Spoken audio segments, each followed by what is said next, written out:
Hello and welcome back to my YouTube channel. Hope we are all doing well. तो देखो, आज हम history से रिलेटेड क्वेश्चंस को यहाँ पर डिस्कस करेंगे। ये क्वेश्चंस आपके प्रीवियस एग्जाम में पूछे गए हैं, सो नो डाउट आपके आने वाले एग्जाम्स में भी यह बेनिफिशियल होने वाले हैं। तो देखो, इससे पहले हम पार्ट 12 ऑलरेडी डिस्कस कर चुके हैं, जिसमें हम सिर्फ और सिर्फ हिस्ट्री के क्वेश्चन को डिस्कस करके रखा हुआ है। तो अगर आपने वो वाली वीडियोज़ अभी तक नहीं देखी है तो इस वीडियो के डिस्क्रिप्शन में जाएँ, वहाँ पर हिस्ट्री क्वेश्चन करके लिंक दिया गया होगा, उस लिंक पर जा करके उन वीडियोज़ को देख लें। तो आज हम इन क्वेश्चंस को बिल्कुल डिटेल में डिस्कस करेंगे। तो देखो, आपको सिंपली करना क्या है, आपको खुद से टेस्ट लगाना है, खुद को एनालाइज करना है कि आपके क्वेश्चंस में से कितने क्वेश्चंस सही होंगे व कितने गलत होंगे। तो चलिए वीडियो को शुरू करते हैं। तो देखो, क्वेश्चन नंबर 86 से हम यहाँ पर स्टार्ट कर रहे हैं। तो हमारा क्वेश्चन नंबर 86 है, the Indus valley people venerated the, तो सिंधु घाटी के लोग किसकी उपासना करते थे। देखो, सिंपल सा क्वेश्चन है, ये आपको पता होगा। सिंधु घाटी के लोग जो है तो कुबड़ वाले सांड की जो है तो उपासना करते थे। 86 का देखो ऑप्शन सी करेक्ट हो जाएगा। अब देखो, यहाँ पर सिंधु घाटी सभ्यता की बात करी गई है, तो यहाँ पर मैं आपको देखो सिंपल से कुछ पॉइंट्स बता देता हूँ। देखो, सिंधु घाटी सभ्यता कितने वर्ग किलोमीटर में फैली हुई थी। तो देखो, ये क्वेश्चन भी अक्सर एग्जाम में पूछा जाता है। तो देखो, सिंधु घाटी सभ्यता 13 लाख वर्ग किलोमीटर क्षेत्रफल में फैली हुई थी। एक पॉइंट आपको ये नोट रखना है। फिर एक और क्वेश्चन पूछा जाता है, सिंधु घाटी सभ्यता एक नगरीय सभ्यता थी या फिर ग्रामीण सभ्यता थी। तो देखो, आपको नोट रखना है, सिंधु घाटी सभ्यता एक नगरीय सभ्यता थी। ओके। फिर एक और क्वेश्चन पूछा जाता है कि सिंधु घाटी सभ्यता एक मतलब किस युगीन की सभ्यता थी। तो आपको नोट रखना है, सिंधु घाटी सभ्यता कांस्य युगीन सभ्यता थी। कौन सी थी? कांस्य युगीन सभ्यता। इस सभ्यता को देखो आद्य ऐतिहासिक सभ्यता भी कहा जाता है। ये देखो, सारे के सारे पॉइंट्स आपको नोट रखने हैं। बाकी आपको पता होगा, दयाराम साहनी ने जो है तो हड़प्पा की खोज की थी 1921 में। ये भी पॉइंट आपको नोट रखना है। ओके। तो इन देखो छोटे छोटे पॉइंट्स को आपको देखो लिंक करके चलना है। क्वेश्चन नंबर 87 की बात करें, microliths were the small tools of, तो माइक्रोलिथ यानी कि सूक्ष्म पाषाण किस युग के छोटे औजार थे। तो किस युग के थे? तो आप यहाँ पर ऑप्शन देख सकते हो, हिमयुग, पूरा पाषाण युग और मध्य पाषाण युग। तो देखो, यह किस युग के छोटे औजार थे? तो यह थे मध्य पाषाण युग यानी कि मेसोलिथिक एज। ऑप्शन देखो यहाँ पर डी करेक्ट हो जाएगा, मध्य पाषाण युग। नेक्स्ट क्वेश्चन की बात करें, बाकी गाइज अगर आप पहली बार हमारे चैनल पर विजिट कर रहे हो तो ज़रूर से हमारे चैनल को सब्सक्राइब जरूर करिएगा। क्वेश्चन नंबर 88 की बात करें, what is the language of the Sangam literature. तो संगम साहित्य की भाषा क्या थी? तो देखो, संगम साहित्य की भाषा क्या थी? तो ये थी तमिल। ऑप्शन डी करेक्ट होगा। अब देखो, संगम साहित्य की रचना कब की गई थी और किस काल में की गई थी? तो आपको पता होगा, संगम काल में इसकी जो है तो रचना की गई थी। देखो, संगम साहित्य की यहाँ पर बात करी गई है, तो संगम साहित्य देखो, कुछ प्रमुख जो है तो कुछ इम्पोर्टेंट संगम साहित्यों की रचना की गई थी। तो उन संगम साहित्यों के यहाँ पर हम नाम देख लेते हैं। एक तो बड़ी फेमस है तोलक्का पीएम एक बहुत ही फेमस जो है तो संगम साहित्य है। तो तोलक्का पीएम को जो है तो तमिल का व्याकरण भी कहा जाता है। ये पॉइंट आपको नोट रखना है। तोलक्का पीएम के बाद देखो, एक और इम्पॉर्टेंट है शिल्पाधिकारम। शिल्पाधिकारम शिल्पाधिकारम भी एक संगम जो है तो साहित्य है। इस पॉइंट को भी आपको नोट रखना है। तो देखो, इन दोनों को आपको नोट रखना है, तोलक्का पीएम और शिल्पाधिकारम। ये पॉइंट आपको नोट रखना है। अब देखो, संगम साहित्य की रचना संगम काल में हुई थी। अब संगम काल की अगर बात करें, संगम काल में देखो तीन प्रमुख वंश थे। वह कौन कौन से थे? तो देखो, वह थे चेर हो गए, फिर उसके बाद आए थे चोल, और चोलों के बाद आए थे पांड्य। कौन आए थे? पांड्य।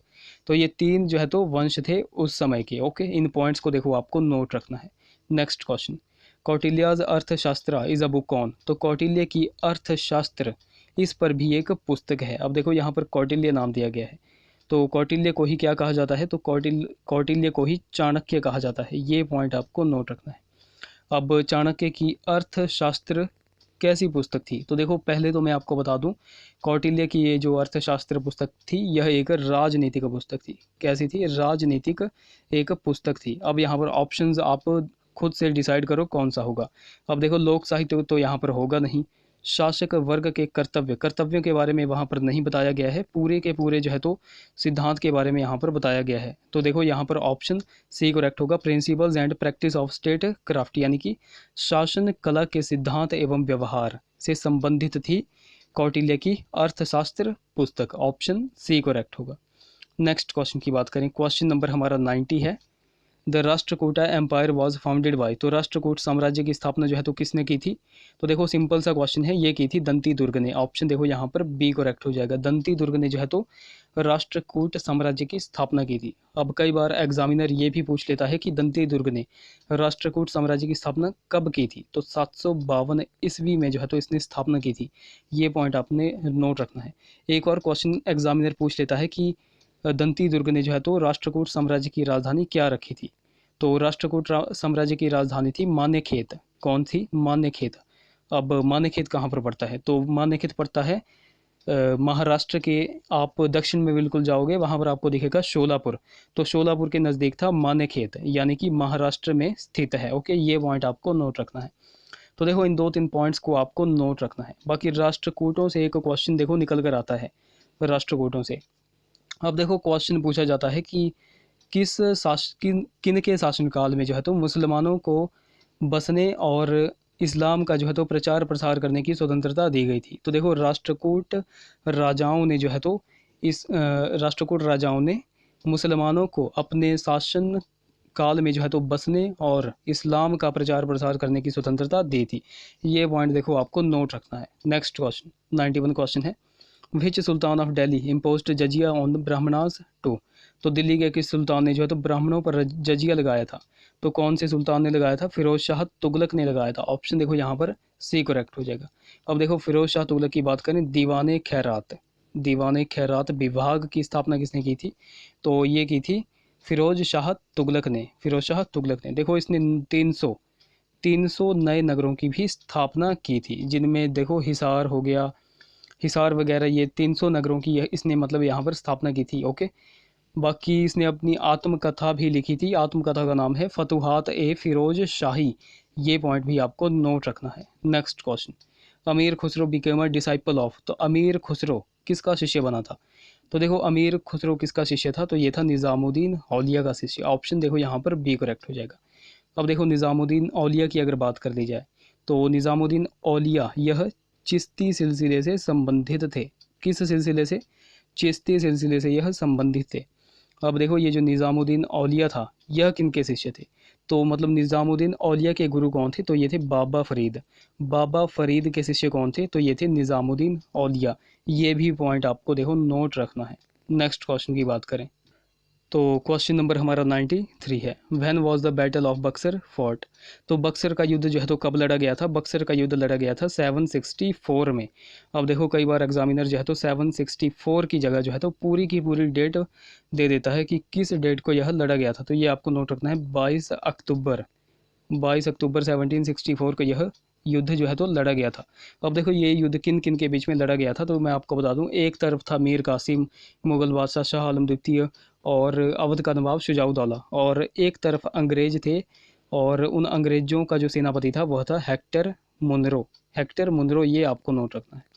तो ये कुछ पॉइंट्स हैं, ये आपको यहाँ से नोट रखने हैं। नेक्स्ट क्वेश्चन की बात करें, question number 94, in which year did the East India Company establish a factory in Bengal, तो ईस्ट इंडिया कंपनी ने किस वर्ष बंगाल में फैक्ट्री स्थापित की थी? तो देखो सबसे पहले मैं आपको कालक्रम बता देता हूँ, यानी कि जो कंपनियां हमारे भारत में आई थी, तो कंपनियों के आगमन का यहाँ पर मैं आपको क्रम बता देता हूँ। सबसे पहले कौन आए थे? सबसे पहले आए थे पुर्तगाली, और ये कब आए थे? तो 1498 में आए थे। सेकंड नंबर पर कौन आए? तो ये आए थे डच लोग, और ये कब आए थे? तो ये आए थे 1595 में। कब आए थे? 1595 में। थर्ड नंबर पर कौन आए? तो थर्ड नंबर पर आए ब्रिटिश, यानी कि अंग्रेज आए, और यह कब आए? तो यह आए 1600 ईस्वी में। कब आए? 1600। और फोर्थ नंबर पर कौन आए? तो फोर्थ नंबर पर आए थे फ्रेंच, और यह कब आए थे? तो 1664 में आए थे। अब देखो ये तो हो गया सिंपल सा क्वेश्चन, यानी कि कंपनियों के आगमन का क्रम, ये आपको नोट रखना है। यहाँ से भी क्वेश्चंस अक्सर एग्जाम में पूछे जाते हैं। अब देखो यहाँ पर ईस्ट इंडिया कंपनी ने किस वर्ष बंगाल में फैक्ट्री स्थापित की थी? तो बंगाल में उन्होंने 1651 में जाकर के फैक्ट्री स्थापित की थी। ऑप्शन बी देखो यहाँ पर करेक्ट हो जाएगा। नेक्स्ट क्वेश्चन 95 क्वेश्चन है, who among the following earn the epithet liberator of the Indian press, तो निम्न में से किसने liberator of the Indian press की उपाधि जो है तो अर्जित की थी? तो देखो ये की थी चार्ल्स मेटकॉफ ने। ऑप्शन देखो यहाँ पर डी करेक्ट हो जाएगा। 95 का ऑप्शन डी करेक्ट होगा। क्वेश्चन नंबर 96 की बात करें, the first political murder that of lieutenant arrest was committed in, तो प्रथम राजनीतिक हत्या लेफ्टिनेंट अरेस्ट की यहाँ हुई थी, तो किस जगह पर मतलब हुई थी। तो देखो यहाँ से 2-3 क्वेश्चंस निकल कर आते हैं। सबसे पहले आपको पता होना चाहिए कि ये हत्या जो है तो कब की गई थी और किन्होंने की थी। तो देखो यह हत्या हुई थी 22 जून 1897 1897 में। और यह हत्या किन्होंने की थी, तो चापेकर भाइयों ने जो है तो यह हत्या की थी। अब चापेकर भाइयों के नाम क्या थे, तो यह 2 भाई थे, कौन कौन, बालकृष्ण चापेकर और दामोदर चापेकर। तो इन्होंने ब्रिटिश अधिकारी था डब्ल्यू सी रैंड, और उस ये ब्रिटिश अधिकारी यानी कि डब्ल्यू सी रैंड के साथ में जो था वो मिलिट्री एस्कॉर्ट भी था, लेफ्टिनेंट आर्यस्ट। तो लेफ्टिनेंट आर्यस्ट की भी हत्या इन्होंने कर दी थी, और कहाँ पर की थी, तो ये की थी पूना में। और पूना कहाँ पर पड़ता है, तो यह पड़ता है महाराष्ट्र में। तो देखो आई थिंक आपको ये पॉइंट्स नोट हो गए होंगे। 1897 में जो है तो इनकी हत्या की गई थी, और किन्होंने की थी, तो चापेकर भाइयों ने की थी। ये पॉइंट आपको नोट रखना। नेक्स्ट क्वेश्चन, तो क्वेश्चन नंबर हमारा 97 है, which one among these belong to the liberal group of Congress, तो इनमें से कौन एक कांग्रेस के उदार समूह से संबंधित था, यानी कि उदारवादी समूह से कौन संबंधित था। तो पहले मैं आपको बता दूं कि जो उग्रवादी संबंधित थे वह कौन कौन थे। तो उग्रवादी संबंधित थे लाला लाजपत राय, बाल गंगाधर तिलक, बिपिन चंद्रपाल। तो इस हिसाब से यहाँ पर ऑप्शन डी करेक्ट हो जाएगा। AC मजूमदार, ये जो थे एक उदारवादी समूह से संबंधित थे। 97 का ऑप्शन देखो यहाँ पर डी करेक्ट हो जाएगा। नेक्स्ट क्वेश्चन, क्वेश्चन नंबर हमारा 98 है, on which date were Bhagat Singh, Sukhdev and Rajguru executed, तो किस तारीख को भगत सिंह, सुखदेव और राजगुरु को फांसी दी गई थी। तो ये दी गई थी मार्च 23 1931 1931 को जो है तो इनको फांसी दी गई थी, 23 मार्च 1931 को। ऑप्शन बी देखो यहाँ पर करेक्ट होगा। Next question, where was the All India Kisan Sabha formed for the first time, प्रथम बार ऑल इंडिया किसान सभा कहाँ पर गठित की गई थी, यानी कि आप कह सकते हो पहली बार अखिल भारतीय किसान सभा जो है तो कहाँ पर गठित की गई थी। तो देखो सबसे पहले मैं आपको बता दूं, ये जो ऑल इंडिया किसान सभा है इसका पहले नाम क्या था। इसका पहले नाम था किसान कांग्रेस। क्या नाम था, किसान कांग्रेस इसका पहले नाम था। अब किसान कांग्रेस का नाम था, किसान कांग्रेस इसका पहले नाम था। तो इसका जो प्रथम सम्मेलन यानी कि यह कहाँ गठित हुई थी, तो यह गठित हुई थी लखनऊ में। ऑप्शन डी करेक्ट होगा। ऑप्शन डी यहाँ पर देखो करेक्ट हो जाएगा। अब देखो लखनऊ में यह गठित हुई थी। यहाँ से भी क्वेश्चंस निकल कर आते हैं कि इसके पहले अध्यक्ष कौन थे, और इसके इसके जो है तो महासचिव भी अक्सर एग्जाम में पूछे जाते हैं। तो देखो अध्यक्ष थे इसके सहजानंद स्वामी। कौन थे, सहजानंद स्वामी। और महासचिव भी अक्सर एग्जाम में पूछे जाते हैं, तो महासचिव थे NG रंगा। कौन थे, NG रंगा।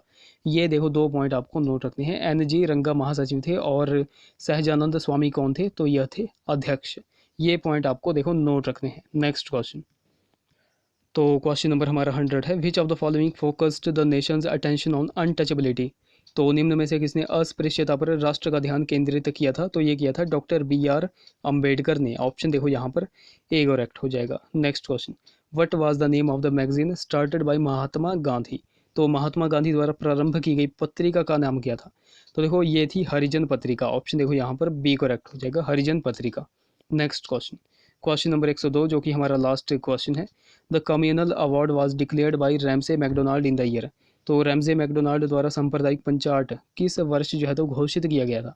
तो ये घोषित किया गया था 1932 में, 1932 में। और आपको पता होगा इसको घोषित करने के पश्चात जो है तो फिर महात्मा गांधी और डॉक्टर BR अम्बेडकर के बीच में जो है तो पूना समझौता भी हुआ था। तो देखो ये थे कुछ हमारे क्वेश्चंस। आई होप वो वीडियो आपको इन्फॉर्मेटिव लगी होगी। अगर वीडियो अच्छी लगी है तो जरूर से इस वीडियो को लाइक करें, शेयर करें, चैनल को सब्सक्राइब करें, साथ में बेल आइकन को जरूर दबाएं। तो चलिए मिलते हैं हम अगली वीडियो में। Till then take care.